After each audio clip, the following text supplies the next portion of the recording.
I say Justice League roster, this is what I'm talking about. I'm not just talking about Batman, Superman, Wonder Woman. I'm talking about the entire extended roster. Any of these characters should be getting priority over Peacemaker. Not only the main ones, too. I'd be totally fine with James Gunn making a show or movie about any of these characters. Zatanna, Constantine, Red Tornado, Green Arrow, Plastic Man. Really, any side character you want, but I think there is an entire list between the main ones and between Peacemaker that should be made.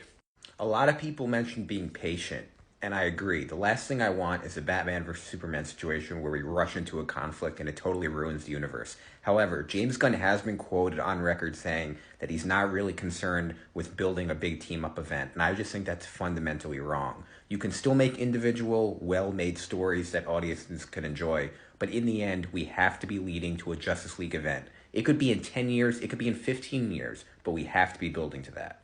While you certainly have the right to an opinion, I'm not going to debate people on which DC characters are more important. Peacemaker or these three right here. These three are not only the most important DC characters, these are three of the most important characters in American media in general. These are the backbones, three of the biggest assets that the company has, just as a cash cow.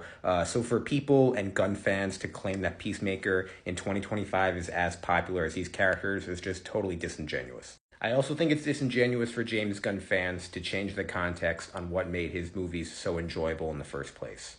While I'm a fan of all of James Gunn's projects to a varying degree, they have all been enjoyable because they have been underdog projects. We never expected Guardians of the Galaxy to be as good as it was, we never really expected Suicide Squad to be as good as it was, and we never really expected Peacemaker to be as good as it was. All of this project, he's been acting as an underdog, which is what's made them charming and fun. However, he's in a totally different spot now.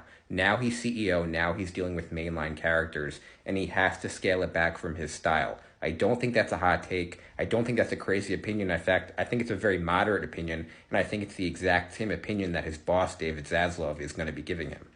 A lot of people commented that Peacemaker Season 2 set up Salvation for Man of Tomorrow, so it actually did set up Justice League events. That's a good point. However, how can you set up Justice League events in a show that's rated R that kids won't be able to watch? A lot of the audience isn't going to watch the show because of the sexual content, because of the cursing, especially kids. So I think it's a little bit of a weird decision to have this be a bridge movie between Superman. So yes, you are correct. It is comic accurate, and it is a good storyline, an interesting storyline. However, it's a little bit wonky because not that many people watch this season. There won't be a season 3.